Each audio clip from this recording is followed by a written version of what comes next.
rhetoric of revolution is the same everywhere in the world, with only slight modification to fit the unique circumstances of a particular group. Once the proper words have been memorized, practically any atrocity can be explained and justified as a noble act. Unfortunately, the majority of the world population knows very little of the actual history of these movements. And to them, this revolutionary rhetoric, these high-sounding phrases, can be very effective in concealing the reality until it's too late to resist. And let's get back to the subject of terrorism. It's obvious, I think, that no government is going to be toppled merely by a few bombs in public places, hostages held for ransom, or even by the assassination of public figures.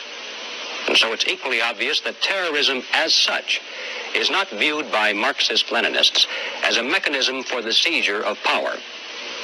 To the professional revolutionary, terrorism is but one tactic out of many in a larger strategy of total war.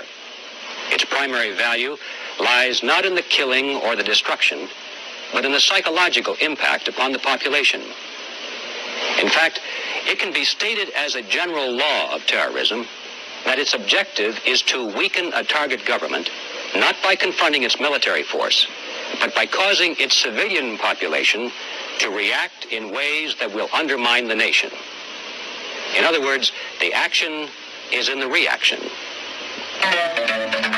A nation's economy is a delicate balance of forces, and it responds almost instantaneously to bad news.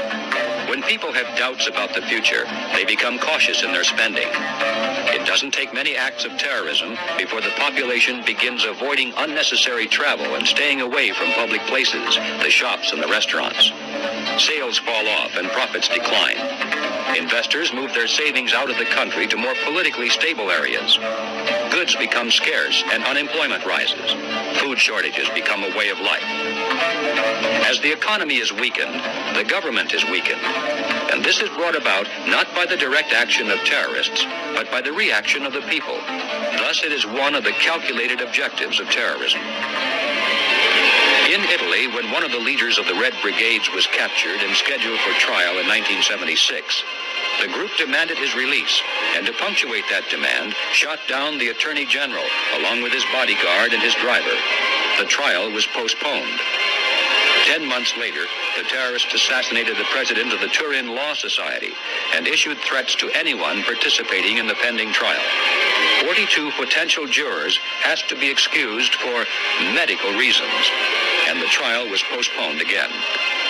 The terrorists had proven that they could successfully challenge an established government and stop its legal machinery from turning. In Ireland, the spectacle of a few hundred armed revolutionaries pitted successfully against 16,000 British troops makes a similar impression on world opinion. These events communicate a powerful message to the citizens of each target government. The message is that their leaders are weak and politically impotent. It implies also that the revolutionary movement is strong and that it has a real chance of ultimately succeeding. The prestige of the government is damaged in the eyes of its own citizens, while the prestige of the revolutionaries is strengthened, an important factor for the attracting of new recruits and obtaining support from the population. The development of new and powerful weapons gives more advantage to the terrorist than to the state. Since the objective of the terrorist is to create destruction, he is free to use them. The more powerful, the better. But since the objective of the government is to prevent destruction, it cannot safely use these weapons within crowds of its own citizens. In Ireland, for example, British soldiers on occasion have been required to use rubber bullets, and their rifles have been reworked to fire single shots only, not the automatic rapid-fire bursts for which they were designed. Needless to say, the IRA has no such restrictions. In September of 1973, the Italian police raided an apartment near the Rome airport and found members of a Palestinian terrorist group with 2 Russian handheld anti-aircraft missiles, the SAM-7, with infrared heat-seeking guidance systems. We have come to the point where one person now can shoot down a $20 million aircraft with hundreds of people on board. And the day of nuclear terrorism may not be far away. It's no wonder, then, that a government which is well prepared to fight a full-scale war on foreign soil can become seemingly helpless and impotent when fighting within its own borders. Eventually, however, with enough humiliation and provocation, almost any government can be goaded into taking more vigorous action to restore its prestige. And that leads to the next part of the story. All Marxist-Leninists are familiar with a small book called The Mini-Manual for Urban Guerrillas, written by Carlos Marighella, a former leader of the Communist Party of Brazil. The Mini-Manual gives complete instructions on every aspect of weaponry, deployment of forces, and the use of terrorism. And then it says, the government has no alternative except to intensify repression. The police roundups, house searches, arrests of innocent people make life in the city unbearable. The general sentiment is that the government is unjust, incapable of solving problems, and resorts purely and simply to the physical liquidation of its opponents. The urban guerrilla must become more aggressive and violent, resorting without let-up to sabotage, terrorism, expropriations, assaults, kidnappings, and executions, heightening the disastrous situation in which the government must act. This same strategy was expressed in 1968 by Italian communist Gian Giacomo Feltrinelli, famous millionaire publisher of the novel Dr. Zhivago. In a booklet entitled Political Guerrilla Warfare, Feltrinelli said that the task of the terrorist was, and these are his words, to violate the law openly, challenging and outraging institutions and public order in every way. Then, when the state intervenes as a result with police and the courts, it will be easy to denounce its harshness and repressive dictatorial tendencies. In Germany, Ulrike Meinhof of the Red Army Fraction explained it this way. She said, "It is necessary to provoke the latent fascism in society, and then the people will turn to us for leadership." In 1970, Kent State had become the object of an intensive organizational drive on behalf of the Weatherman faction of the SDS. For over 2 years, a steady stream of professional revolutionaries appeared before student groups. Weatherman Bernadine Dorn told them that there soon would be shooting on campus and admonished them to arm themselves for rebellion.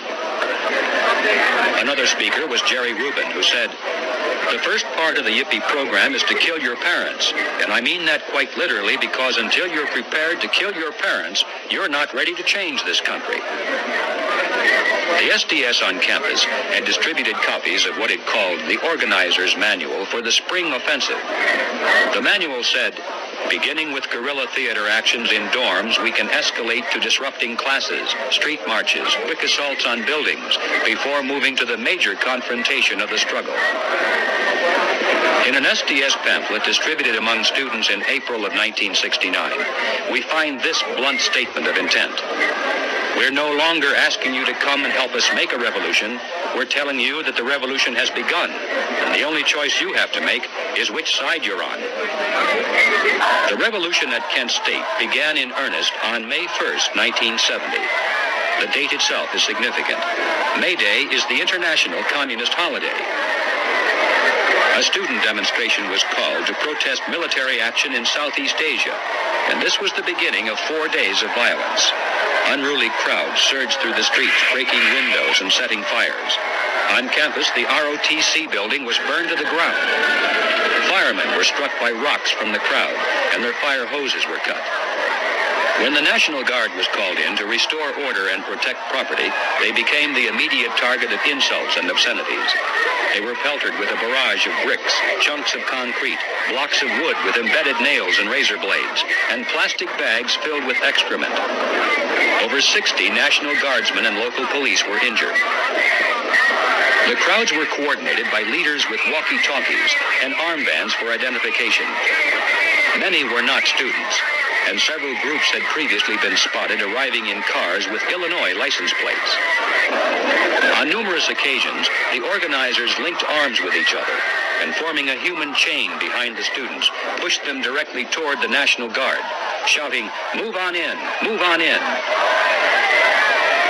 The planned revolution came to a climax at 12:30 p.m. on May 4th.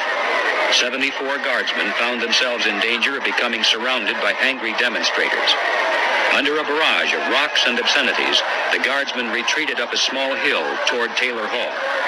Suddenly, a shot rang out from among the advancing crowd, a fact that later was confirmed by the testimony of students on the scene at the time, and also by an examination of a bullet hole in a metal structure between the position of the crowd and the National Guard. The direction of the fragmented edges of the hole shows that the shot was fired from the crowd. The guardsmen were not professional soldiers. They had been on duty for 4 days and were under emotional strain. Upon hearing a shot from the hostile demonstrators, their reaction was predictable. They closed ranks, faced the crowd, and fired. In the melee that followed, 10 students were wounded and 4 were killed. The victims were not leaders of the confrontation, but they became martyrs for the movement. Their tragic death was used and still is being used today as evidence of the repressive nature of the United States government. While the nation mourned, the revolutionaries were jubilant. And a few days later, on May 7th, Jerry Rubin said, "It was the most significant day of all of our lives because in 48 hours, more young people were radicalized, revolutionized, and yippieized than in any single time in American history." Here then is the third benefit of terrorism in the form of not the action itself, but the reaction of the public. Terrorism eventually forces the government to take drastic measures which the public finds distasteful. Calculated provocation on the part of the revolutionaries leads inevitably to disastrous events and martyrs for the cause. Revolutionary propagandists present these as evidence that the government is repressive. The major part of the population may still reject the position of the revolutionaries, but many now will begin to view their own government as no better than the terrorists themselves.